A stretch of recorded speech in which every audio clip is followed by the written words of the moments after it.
reflection on how green was my valley, the picture that would win him his third Best Director Academy Award in 7 years, to step away from his thriving career and request a transfer from the Naval Reserve to active duty?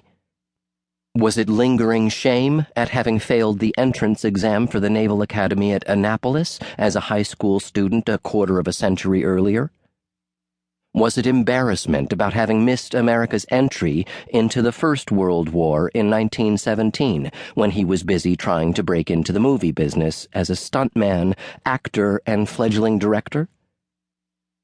Ford's motivation was an enigma even to those closest to him, his wife, the colleagues with whom he made movies, and the drinking buddies at his favorite haunt, the Hollywood Athletic Club.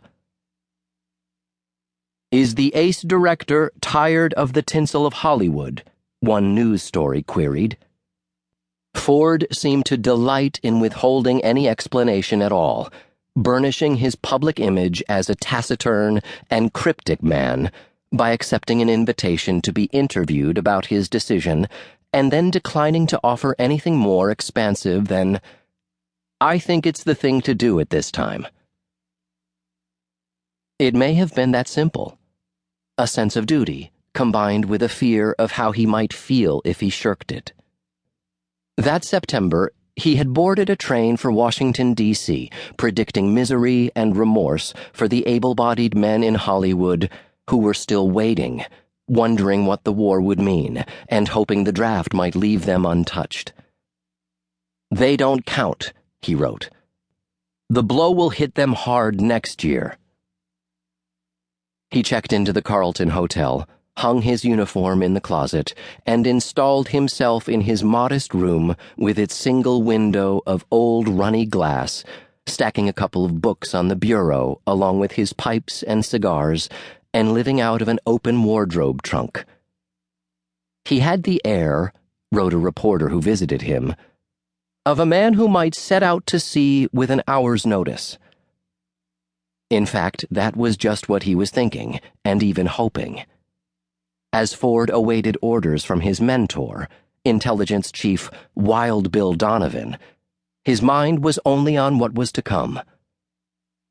"Things are moving apace here," he wrote to Mary, admonishing her to avoid the needless expense of late-night long-distance calls to him whenever she felt lonely or sad or angry, and telling her of the hum of preparation and excitement that the city was experiencing.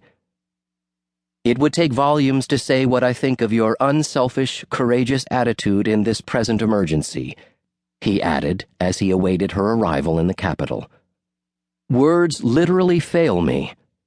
I am very proud of you."